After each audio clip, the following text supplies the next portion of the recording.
नमस्कार मित्रांनो, लाडकी बहीण योजना याच्यामध्ये मोठी बातमी आहे आताची। जे काही तुमचे पेंडिंग फॉर्म होते बघा, ते पेंडिंग फॉर्म आता तुम्ही वेबसाईट पोर्टलवरली भरले होते, त्यावेळेस तुमचं जे काही स्टेटस होतं ते स्टेटस तुमच्या फॉर्मचं हे पेंडिंग दिसत होतं खूप दिवस झालं, पण आता ते स्टेटस चेंज होऊन आता अप्रूव्ड झालेलं आहे।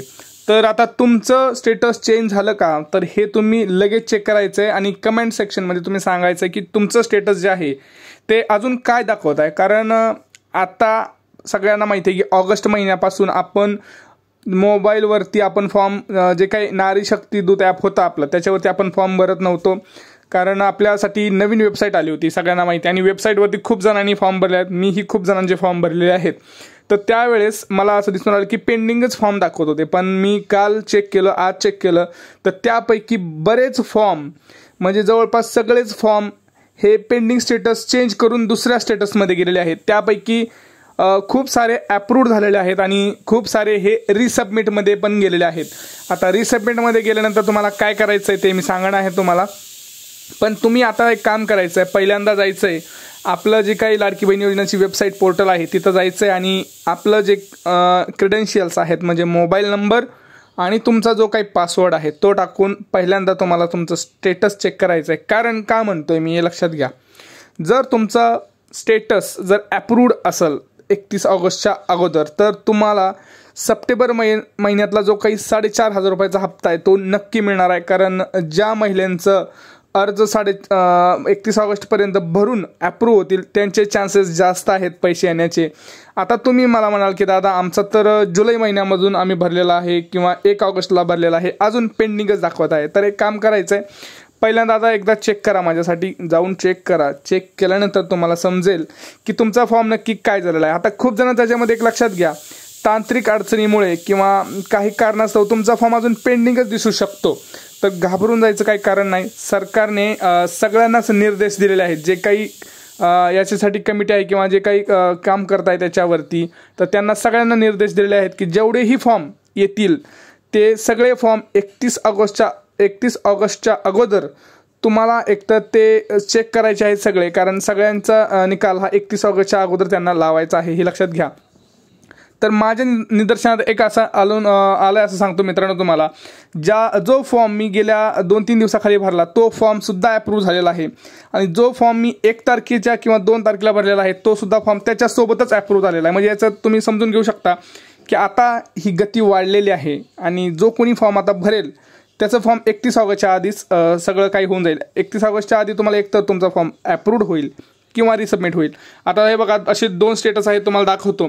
एक पहिलं म्हणजे हा रिसबमिटमध्ये गेलेला आहे। आता हा रिसबमिटमध्ये गेलेल्याचं कारण पण तुम्हाला मी सांगणार आहे, कारण हे कारण खूप महत्त्वाचं आहे, कारण प्रत्येकाचं कारण हे वेगवेगळं असू शकतं, पण बऱ्याच जणांचं कारण हे एक पण असू शकतं, हे लक्षात घ्यायचं आहे।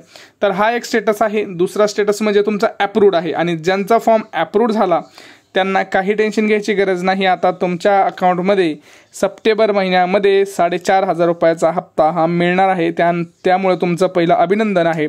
कारण तुमचा पण फॉर्म आता अप्रूव्ह होऊन तुम्हाला एकदम 3 महिन्याचे हप्त्याचे 3 हप्ते एकदमच मिळणार आहेत।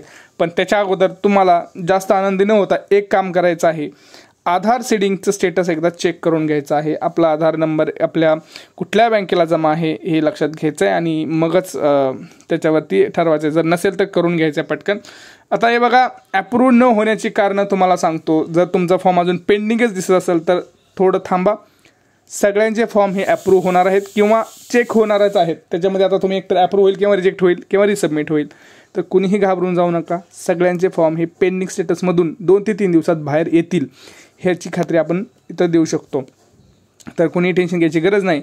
आता एक लक्षात घ्या, पेंडिंग स्टेटसमधून ज्यांचे फॉर्म रिसबमिटला गेलेले आहेत त्यांच्यासाठी थोडीशी काळजी घ्यायची गरज आहे। कारण काय होतं आहे, आपला फॉर्म हा आता रिसबमिटमध्ये गेलेला आहे, याचा अर्थ आहे की आपण कुठेतरी चूक केलेली आहे किंवा काही तांत्रिक अडचणीमुळे सुद्धा ही चूक होऊ शकते।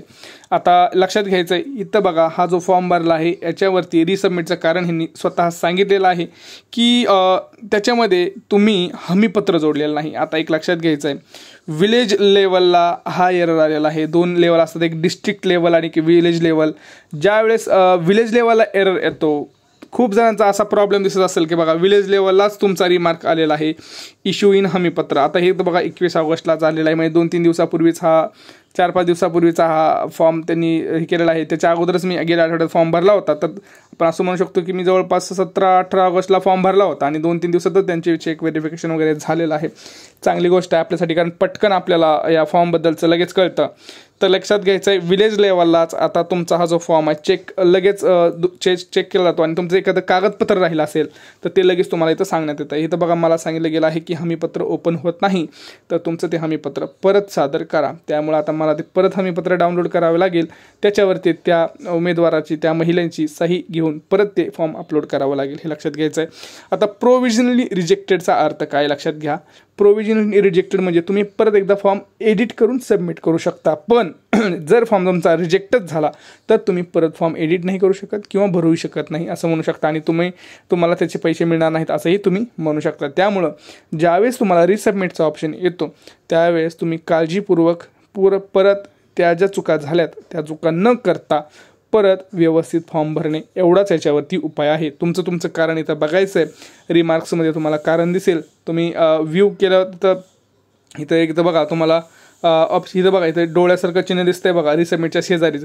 याच्यावरती क्लिक केल्यानंतर तुम्हाला अशी विंडो दिसते, त्याच्यामध्ये तुम्हाला स्टेटस आणि तुमचं रिमार्क म्हणजेच की तुमचं कारण काय बाबा ह्याच्यामध्ये हे कारण समजून येईल, आणि ते कारण समजून घेऊन तुम्हाला तुमचा जो काही स्टेटस आहे किंवा तुमचा जो काही इश्यू असेल तो सॉल्व्ह करायचा आहे आणि परत फॉर्म रिसबमिट करायचा आहे.